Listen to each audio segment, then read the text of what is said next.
जुल्फिकार साहब, एक और फैक्टर यहाँ पे बड़ा इन्वॉल्व है, वही अमेरिका के इलेक्शंस का। हमने रिसेंटली भी जो प्रेसिडेंशियल एक डिबेट हुई थी कामिला और साथ ही साथ ट्रम्प साहब के दरमियान में, तो इसका बड़ा इम्पैक्ट होगा इन केस, जैसे कि कहा जाता है कि उस डिबेट में मिस्टर ट्रम्प ने ये कहा कि अगर वो होते इस वक्त इक़्तिदार में तो ये कन्फ्लिक्ट होता ही ना।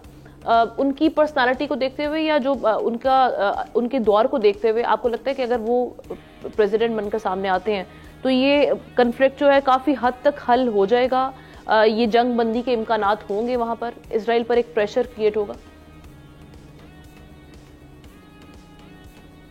आमना, ये एक पब्लिक वो है, एक स्टेटमेंट है जिसमें वो कह रहे हैं, और ऐसा नहीं है कि अगर ये कोई वो कैंडिडेट बात करे जो अभी तक सदर ना बना हो तो लोग ये कह सकते हैं कि वाकई इसकी पॉलिसी, इसकी जो एक प्लान है इनका कि दुनिया में अमन हो, तो शायद ये अपनी पॉलिसियां इस तरह जो है नाफिज कर सके या उसके इन्फोर्स कर सके। लेकिन अफगानिस्तान से जो फौज का इनखला था वो ट्रम्प साहब के दौर में हमने देखा, उसको बुनियाद बनाते हुए अगर वो बात कर रहे हैं।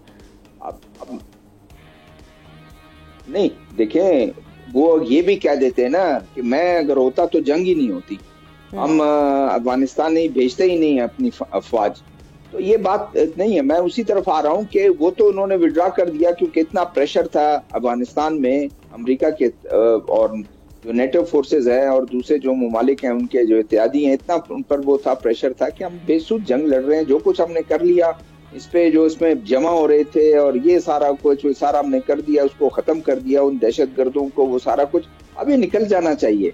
और फिर जो एक सुसाइड का जो लेथल एक वेपन जो इस्तेमाल कर रहे थे अफगान तालिबान, वो बड़ा उनके लिए वो था, और वो उनको निकलना इकोनॉमिकली भी एक बहुत बड़ा फैक्टर है उनके लिए कि वो एक कह रहे थे कि हम ऐसे कुएं में डाल रहे हैं, अंधे कुएं में अपना पैसा डाल रहे हैं कि जिससे हमें कोई वो नहीं है, बेहतर है अभी हमें कहीं और भी तवज्जो देनी चाहिए, तो ये हम इसमें कहीं फंस ना जाए, परमानेंट जो है ये भी होता है। अच्छा, दूसरा ये है कि 5 साल में उन्होंने इजराइल और जो फलस्तीनी है उनमें कौन सी ऐसे पेशरफ्त ले आए वो, जिससे वो ये कहते हैं कि अगर मैं होता तो ये जंग ही नहीं होती। देखिए, ये जंग तो ऐसा लगता है कि वो होते तो हमास उनसे पूछ लेता कि मैंने हमला करना है, आप कहें कि हमला मुझे करना है या नहीं करना, या वो जंग में होते तो उनके जो इजराइलीज जो हैं वो जिस तरह दिन ब दिन जो है वो सेटलमेंट उनकी बढ़ा रहे थे और जो मुआहदे थे उसकी खिलाफ वर्जी करते हुए वो उसको इनकरोच कर रहे थे, तो वो क्या उनसे पूछ रहे थे? तो ये खैर ऐसी बातें हैं इलेक्शन के लिए कि जिसमें वो उन ज्यूज लॉबीज जो हैं उनकी वो खोना भी नहीं चाहते हैं, एतमाद भी नहीं खोना चाहते हैं, उनका कॉन्फिडेंस, उनकी सपोर्ट, और उनको चाहिए ज्यादा से ज्यादा वो करें। अब आ जाए दूसरी तरफ, देखें, एक अमेरिका जरूर, एक अमेरिका का जो हमारे जितने पैनलिस्ट हैं इस बात पर भी इत्तेफाक करते होंगे कि अमेरिका का एक बहुत मेजर रोल है। और रोल क्यों है? वो एक ज्यूज जो है वो पेनिट्रेट कर गए हैं हर उस शोबे में और अमेरिका में, उसमें जिसके तरफ उनका झुकाव रहता है, फाइनेंशियल इंस्टीट्यूशंस और ये सारा कुछ, उस वजह से उनका एक झुकाव रहता है। अरब दुनिया अपने तौर पर जिसका जितना बस चलता है, यहाँ बैठ के तो एक बंदा कह देता है कि पाकिस्तान कर क्या रहा है, पाकिस्तान अपनी फौज भेज दे। अब उसको नहीं पता कि उसको फौज भेजना कितना बड़ा एक वो रिस्क लेने वाली बात है। आपके इंटरनल खुद क्या चीजें हैं, किस तरह आप जाके उधर से भेज दें, कौन भेजेगा?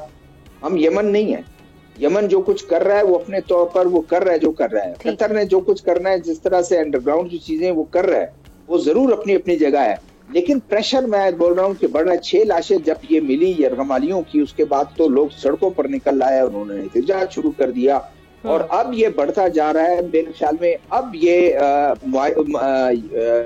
आपका जो है नेतन्याहू जो है वो अब इस पर मजबूर हो कि वो कोई ना कोई इत्तेमाद, उसका ख्याल ये था कि मैं ऐसा काम करूंगा कि यरगमाली भी छुड़ा लाऊंगा और मैंने जो है इनको बहुत ज्यादा नुकसान पहुंचाऊंगा और मेरी वाह हो जाएगी। वो यरगमाली कुछ कहीं कहीं पर जहां पर छुपाए गए थे कुछ तो छुड़ा लेंगे। 97 अभी तक भी है और रिपोर्ट ये है कि 33 जो है वो मर चुके हैं, उनके जो है उनका कोई पता नहीं है। तो बाकी जो है वो अभी तक उनके हाथ में, बार्गेनिंग चिप उनके हाथ में है। अगर वो ये नहीं होता तो इसराइल क्या उनके साथ करता? तो ये एक मुश्किल है मेरे ख्याल। अब आने वाले दिनों में शायद वो राजी हो जाए, लेकिन हमास भी ऐसा काम नहीं करना चाहता कि जिससे उनका इतबार वो खत्म हो जाए। वो भी जैसे अभी हमारे सिक्योरिटी एनालिस्ट कह रहे थे कि उस जो एरिया है उसको वो छोड़ना नहीं चाह रहे। वो कहते हैं स्टेज बाय स्टेज हो, जब हमारे कॉन्फिडेंस बिल्डिंग मेजर्स उठाए जाए इसराइल की तरफ। जी सब्सक्राइब करें और बेल दबाएं ताकि कोई खबर रह न जाए।